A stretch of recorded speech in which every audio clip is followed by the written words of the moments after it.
Welcome back, air gunners. We're here today to discuss something truly special. It comes with a 5-year warranty here in the United States. Lothar Walther barrel, one of the most gorgeous laminate stocks you may ever see. And you guessed it probably, it's the Daystate Red Wolf. We're going to discuss that and more today on the Airgun Advisor. This edition of the Airgun Advisor is brought to you by Airguns of Arizona, Baker Airguns, and Daystate USA.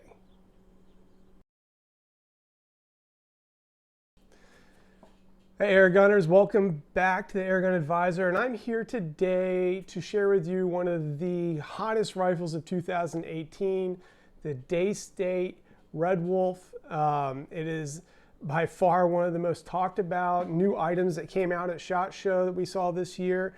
And we're going to take a little closer look at it. First, let's go ahead and take a look at this rifle aesthetically and some of the different pieces and parts about it. And obviously it comes with a nice laminate stock.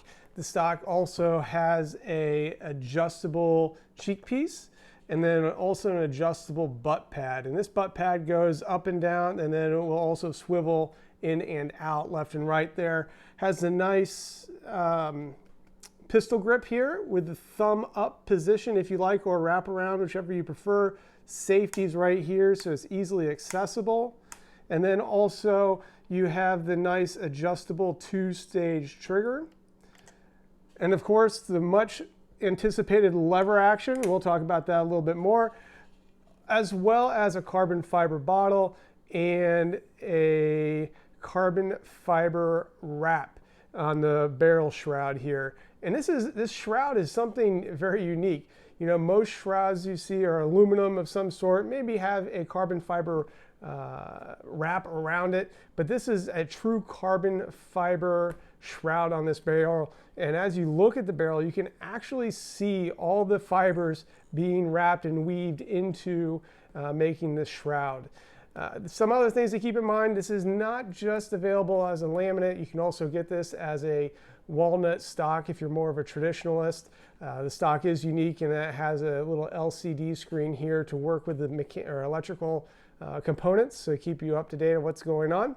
Also in the box you will find one of the nicest magazines that is produced, I think, right now. Also comes with a female Foster fitting here. It gives you a little extra length in there as well. Nice manual, goes through it step by step for you if you have other questions. And then also, let's go back down to the bottom here, because they also have a nice fill port cover. It's magnetic, so you can't lose it. Just don't lose it as you fill up. But all in all, very nice package here. Something that I'm very excited about sharing with you guys, and something that I've also held off a little bit of sharing because I've had this for several months and I really wanted to take my time to get to know the rifle, let that newness wear off just a little bit so I can give you a truer review of what we have going on here with the Daystate Red Wolf. Some other things to keep in mind: the heart of this rifle is a computer. It's the MCT technology, or map compensated technology. And what that does, it helps run the valve system in here. It's a solenoid valve that opens according to how much pressure you have left in the tank. And what that does is it regulates the rifle for you. And it's a little bit different than what you might have with a traditional mechanical regulator. The regulator is run by the computer system and tries to give you that exact same puff of air each and every time you fire the rifle. Also, something that's nice about that system is you're not going to have any regulator creep in there like you might have with a traditional mechanical regulator. And then also, because of that and because of the electronic system, this thing is extremely easy to cock. You have the side lever here, like I mentioned earlier. You pull the side lever down and back, and that thing is now cocked and ready to go. Reason being it's so easy is because, remember, you're resetting an electric system inside of here. We're resetting the computer. You're not having to compress the spring to compress the hammer in order to set the valve for firing. Also with that electric system comes that electric trigger, and you'll notice it does look like a normal trigger, and I'll try to get a close-up of that for you as well. But as you do this and you feel the trigger, it's almost, the best way to describe it is it's like a very sensitive, or clicking a very sensitive mouse. And you pull back and you can feel that second stage engage and then click. And it's super smooth, super accurate. You're not going to find any jerking, any jerkiness as you pull the trigger, just because it is so smooth and so easy and so light to do. It's unreal. You're going to have to really try it to believe it. And, as far as how it compares to other triggers, I was a little bit nervous, having never shot an electronic rifle before, and a little apprehensive. I'm very much a traditionalist when it comes to my shooting sports, and it took me even a while to get to move from a spring rifle to a PCP rifle. And again, just like I was pleasantly surprised when I went from a spring rifle to PCP, well, when I went from a mechanical system to an electronic trigger system, I was again very surprised, very pleased. Overall, my experience with this rifle has been great. Some of you who have shot with me will know that I have competed in several different field target events with this being a 177 caliber, as other reviews that I've done. And my scores personally have gone up this year by around 10 shots or 10 points per round. That being last year, I had a high score of 40 out of 60 over at the Pyramid Cup at the end of the season. This season, I'm now shooting in the 50s. Some of that may be me, but I think some of that has to be attributed to this rifle and how consistent and accurate it is. Even though I just shot at the Crossman a few weeks back, and my first round shot over a 50, second round I shot in the mid to high 40s, I want to say, and that was in a tremendous amount of wind. You can talk to anybody that attended the 2018 Crossman event, and it was windy. With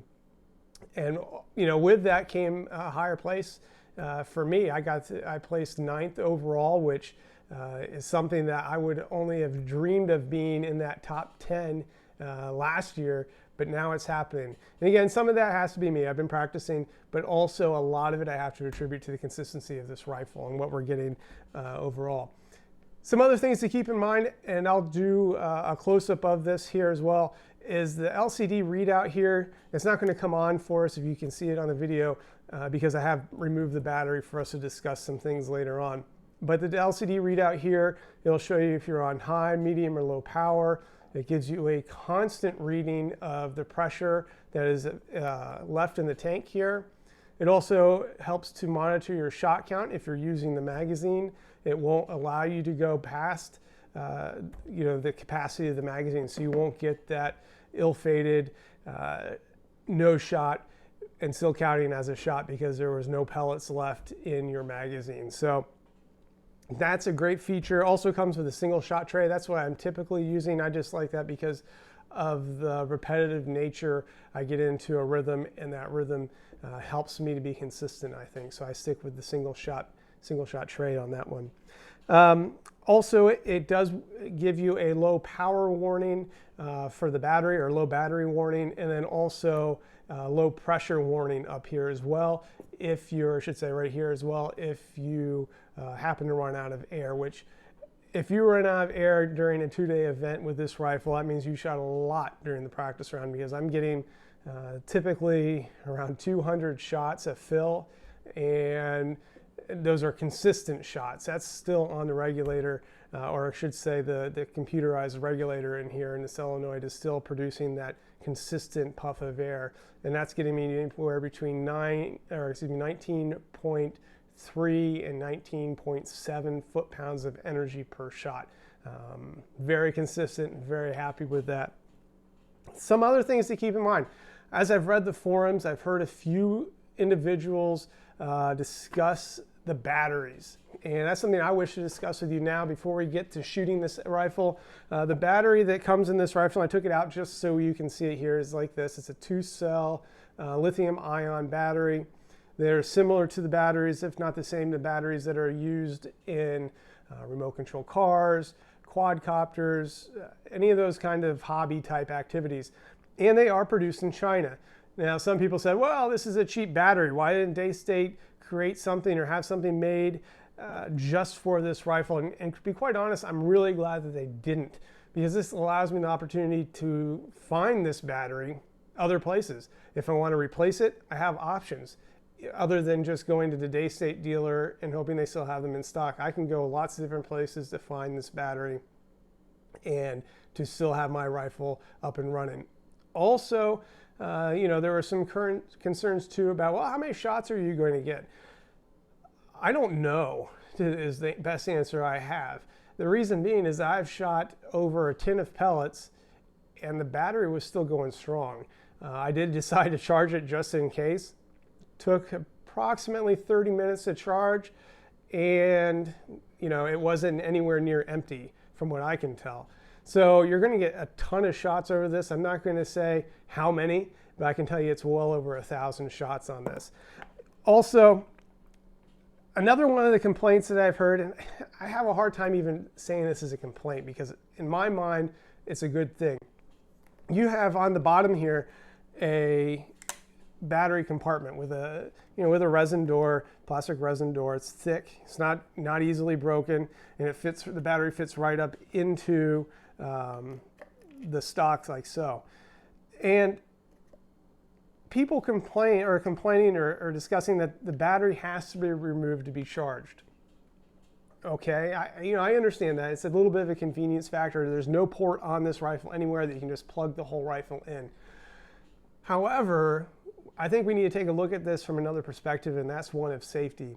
The lithium-ion batteries, when they go bad, can cause a fire hazard or even a small explosive hazard.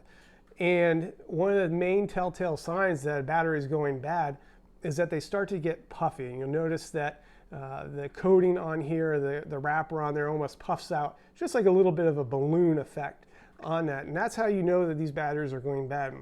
When they're bad, you can still charge them, and of course they don't have quite as much charge, and they can still be used. However, they are a fire hazard. So if I had this battery in here all the time and I was just plugging in my rifle in and out, I may not be able to, or I may not even take the time to visually inspect this battery to see if it's getting puffy or not, and see if it's time for replacement.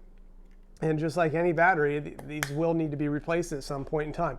So for me, I'm quite content with having to remove this and give it a visual inspection each and every time. I would not want anything to happen to my rifle, and let alone happen because of a poor or a battery that's gone and it's been used past its life expectancy. So keep that in mind too. I know it's a little bit more of an inconvenience, but it's not going to be that much of an inconvenience for anybody, especially once you know how well this rifle is shooting. I think you'll be quite pleased or quite okay with having to remove a battery for that occasional charge. The other issue that some people have said, and again, I have a hard time with this, is that you have to remove the battery to take the stock off and to get to the components if you want to dry the rifle or if you want to work on the computer components and so forth. Other than removing the battery, I'm going to show this one more time. You have one screw, one bolt that you have to undo to take the stock off of the action. So between one bolt and a quick removal of the battery, you can have the whole thing off in at least 30-40 seconds. Not a big deal. I think that the complaint about having to remove the battery is kind of like somebody complaining about having to remove more than 3 screws on a rifle to get to on a spring gun to get to the components to start working on changing the springs and so forth on there. Come on, guys. These are rifles. We have to do a little bit of work to get there. There's no quick release, just take the whole stock off in 30 seconds of your time. In my mind, really is a non-issue. So between this battery being easy to replace, easy to access, able to get visual inspection, I have no overall complaints with this piece of the rifle. The one area that I do have a little hesitant to say a complaint, but an area that if you're not knowledgeable on how these batteries work, it's the charging portion of this rifle that can be a little bit difficult. And I'll try to get some close-ups of these too, hopefully up in the upper left-hand corner here. But here's the charger. The charger is a, it's a generic charger that they picked up, again, produced, made in China. And, the normal plug, the plug goes right into the side here. I'll get that in there for you. And then you can plug this into the wall. The two things with this plug, it's easy to install, it's easy to put in, no big deal. However, the typical plug, it comes wired as if we were living in the EU or in Europe. And you need an adapter to plug into the standard electrical outlets here in the United States. So it's ready for 220, you got to get it down to 110.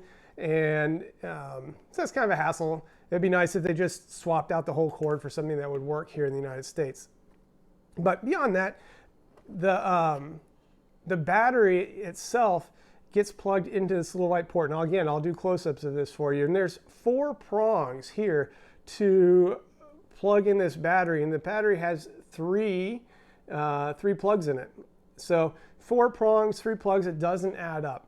So it took me a little while to figure it out. You have to take the battery and move it all the way to the right, and you plug it in, and one of those wires will be, or plugs will be out on the left-hand side. And again, you can tell when it's correctly being charged because cell 1 and cell 2 will be lit as charging. Cell 3 will remain unlit and not charging. And I'll do that real quick for you. I'll plug this in so you can kind of see what this is going to look like. Sorry, guys. All right, so again, charging cell 1, charging cell 2, cell 3. There is no cell 3 on this battery. Is the blue light. And that's how you know that you have the battery in the correct way and charging. If you were to put it in the wrong way, you would see these 2 bottom lights might light up as red, or they might kind of have a dim red-blue look to them. You don't want to do that. Also, on here is a switch for LiPo batteries. Make sure it is on the LiPo side for charging. So again, the battery charger, just some minor issues. Again, if you watch this video and you're buying the Red Wolf, you'll now know which plug to plug in your battery to, and you shouldn't have any questions or issues with that. I'll set that to the side. Overall, guys, this is a great rifle. If you have not had the opportunity to test fire one of these and you see it at the range or you're out and about and somebody has one, or you visit your local air gun store, ask to test fire it at the very least, just so you know what it's like. Or better yet, if it's something that's an itch that needs to be scratched and you want the latest and best air rifle of 2018, you can visit Air Guns of Arizona or Baker Air Guns and order yourself one of these Red Wolves. Again, this one's in 177. I'm going to go ahead and do some group shots for you, take you out for this on part 2 of this video. That way you can not only, hopefully you get to see what I'm seeing here, but then also experience a little bit what I've experienced out at the range, and you can see why I'm so willing to sit here and say how great a air rifle this truly is. Now, is it perfect? By no means is this perfect. There's always going to be something, like with any system, that you can find to tweak and make better and so forth. And that's what's great about the airgun world. I know Daystate is currently working on even improving upon this almost perfect rifle as I can see it now, and to come out with something even better in the future. That's what's fun. One of the fun things about this sport and this hobby is to see how technology changes, to see how they continue to improve upon it. But this right now, I can tell you without a shadow of a doubt, it's the best air rifle I've ever shot. And I'm truly, truly glad that I did purchase this, and then now I can share it with you guys at home. So with that in mind, you guys, where your pellets fly straight and your trigger pulls stay smooth, and we're going to see you guys next time on the Airgun Advisor, where we test this Daystate Red Wolf, the pride of the pack, and see how good it really does. So until next time, guys, stay tuned. Don't forget to subscribe, and we'll see you right here on the Airgun Advisor. Hey guys, I got some exciting stuff coming up. We're going to be hitting up some airgun shows. We're going to be going to some field target events. We're also going to be testing some air guns. So if you like this kind of content, you want to see more, let me know. Hit that subscribe button. Let me know you like what you see. So until next time, may your pellets fly straight and your trigger pull stay smooth, and we'll see you right here on the Airgun Advisor.